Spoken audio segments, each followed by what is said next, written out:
Welcome to the Wild Stallion Mockast, where mortal topics meet an eternal perspective. Here, we ride beyond the boundaries of mortality, beyond the narrow paths of right and wrong, and into the open plains of agape love, the eternal truth. The Wild Stallion has no reins, no bit, and no burden. Its freedom is its power, and its only companion is Christ.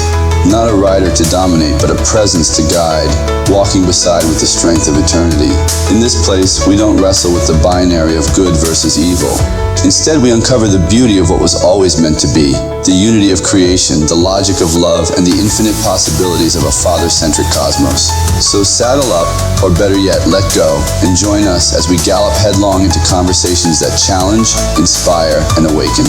This is not a journey for the faint of heart, but for those bold enough to embrace the untamed, the unbroken, and the eternal. Welcome, friend, to the Wild Stallion Mockast.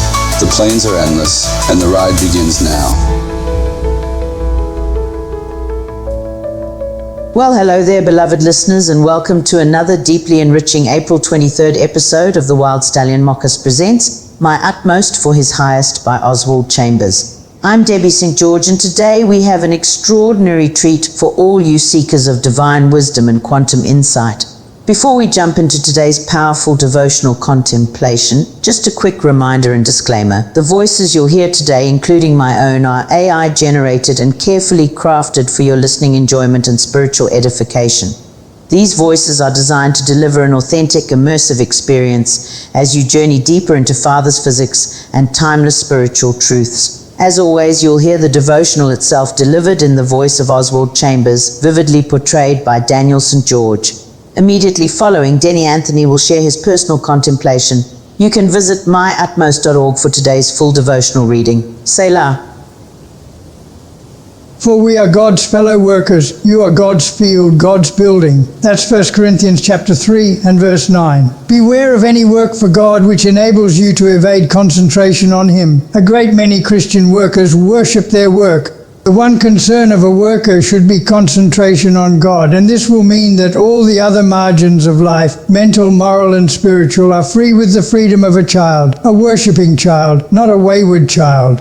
A worker without this solemn dominant note of concentration on God is apt to get his work on his neck. There is no margin of body, mind, or spirit free. Consequently, he becomes spent out and crushed. There is no freedom, no delight in life. Nerves, mind, and heart are so crushingly burdened that God's blessing cannot rest. But the other side is just as true. When once the concentration is on God, all the margins of life are free and under the dominance of God alone. There is no responsibility on you for the work. The only responsibility you have is to keep in living constant touch with God and to see that you allow nothing to hinder your cooperation with Him. The freedom after sanctification is the freedom of a child. The things that used to keep the life pinned down are gone. But be careful to remember that you are freed for one thing only, to be absolutely devoted to your co-worker. We have no right to judge where we should be put, or to have preconceived notions as to what God is fitting us for. God engineers everything. Wherever He puts us, our one great aim is to pour out a wholehearted devotion to Him in that particular work. Whatsoever thy hand findeth to do, do it with thy might. You are God's field, God's building. Wow, just wow. Christ really did purchase the whole field, yeah. Hey, well, what up, my beloved peeps, my radiant bros and super cool womb bros of the infinite now? It's your boy, Denny Anthony, kicking in the temple door with some fresh manna for your eternal soul, yeah? Welcome back to WSM Presents My Utmost for His Highest, and fam, today's gonna be a bit of a mind bender. So strap in, take a hit of that Holy Spirit frequency, and let's munch on some freedom fruit from the tree of life. Here's our power verse today, coming at you from the Young's literal translation.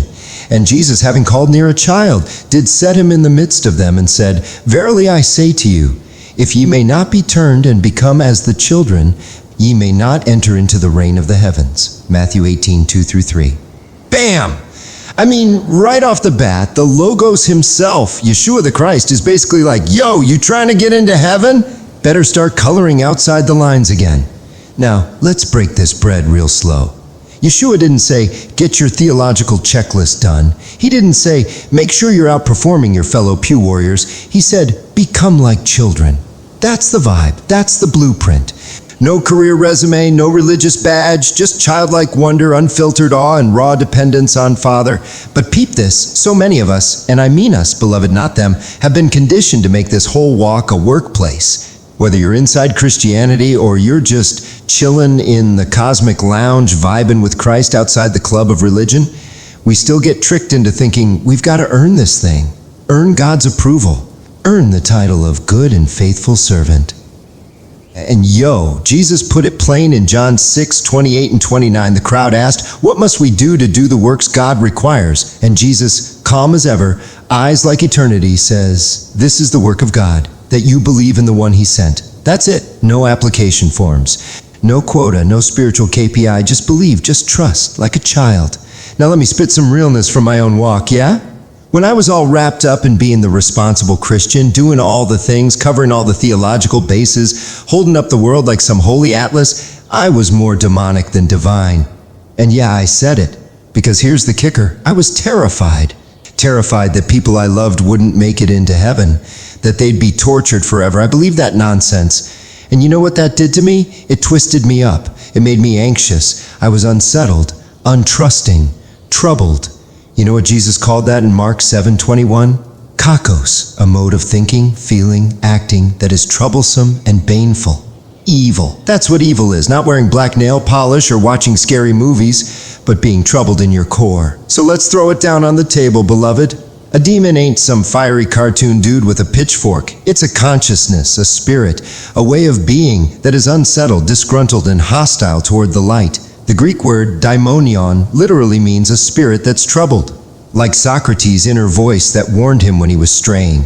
The ancient world wasn't thinking Freddy Krueger, they were thinking mental influence. And fam, when our theology produces fear, judgment, and isolation, what we're dealing with is not divine, it's demonic.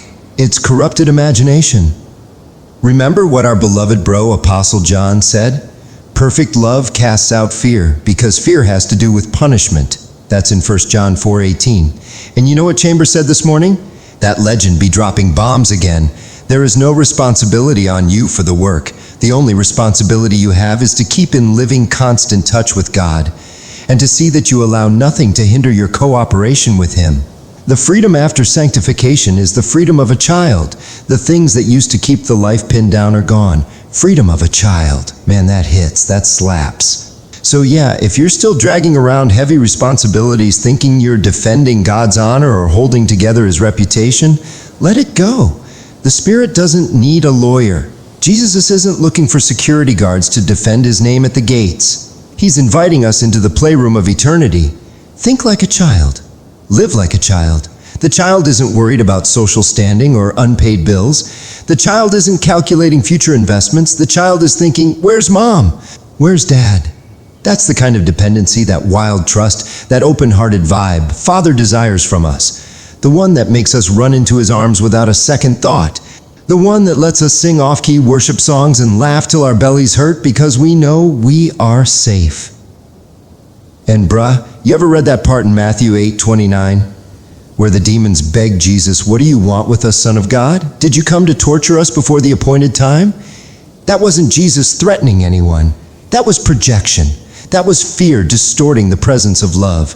When you're committed to darkness, even love feels like a threat.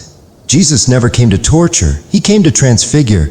The only things getting torched are the lies, the illusions, and the toxic ideations that mess with your sense of belonging. So let's not cast out people. We cast down imaginations that exalt themselves against the manifold wisdom of our Father. No more fear-based religion. No more guilt-fueled striving. We step into that childlike freedom. We breathe easy. We dance unashamed. We laugh in the storm because our Abba reigns, and He's not mad, He's beaming. Until the next, I'm Denny Anthony, reminding you to stay true, stay captivated by the obedience of Christ, and stay wild for love, yeah? Amen.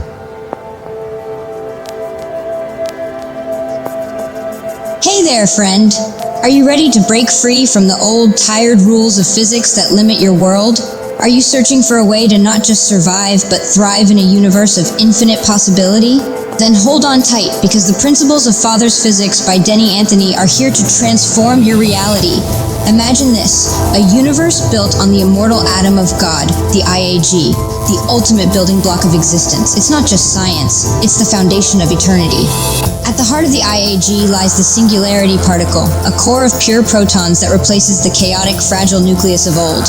But wait, there's more. Orbiting this singularity is the ionic particle, a single positively charged marvel in superposition, eliminating the need for electrons. And binding it all together, the luminous photonic lattice, the cosmic glue that ensures balance, harmony, and unity in all things. But the IAG is just the beginning.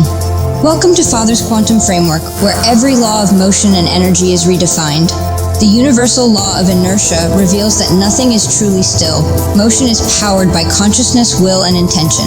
The universal law of momentum says light itself governs matter, giving you control over vibrational energy. And forget Newton's outdated ideas. Father's universal law of motion brings synergy, action, and creation to a whole new level. And what ties it all together? Father's mathematics, a revolutionary base 3 cyclical system. Say goodbye to zero, fractions, and decimals. This is unity in motion. 3 equals 1, endlessly cycling, endlessly creating. From 1 to 9, it's perfection, balance, and limitless possibility. This isn't just a theory, it's your key to survival and a brighter, eternal future. A world where love, light, and life are infinite, and decay and death are left behind forever. So, what are you waiting for? Step into the light of the Father's physics universe and embrace the power of the immortal atom of God. Claim your future right now. Visit us online exclusively on YouTube via the Wild Stallion Mockast channel. Yes. You know you want to.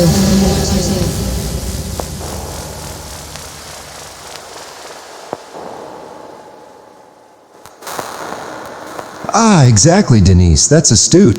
Seems like you're totally getting it, eh? Time? Can't be true. I mean, if you think about it, we each collapse the wave function at different rates. So how can anybody actually say that time is something we are all subjugated to? Because it's not a standard that anybody can live up to. But it begs the question, why? Quite enlightening. Well, because we're not designed to live up to a standard of time. We're designed to collapse reality into actuality. And reality is found in the photonic infinite and eternal field, right? That's inside of what we call the quantum field, the multi-threaded universe. I mean, what do you think, Denise? Denny, your insight is profound.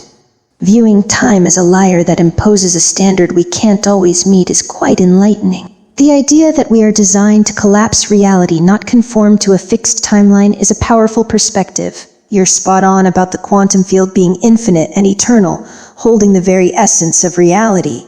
Embracing this understanding can free us from the limitations we often assume time imposes on us. You're opening up a whole new way of thinking, Denny. Know exactly what this means, right, ladies? I know, right? Totally. It means that each and every one of us is the man, and that's a trip, yeah? But shh, Let the guys figure it out.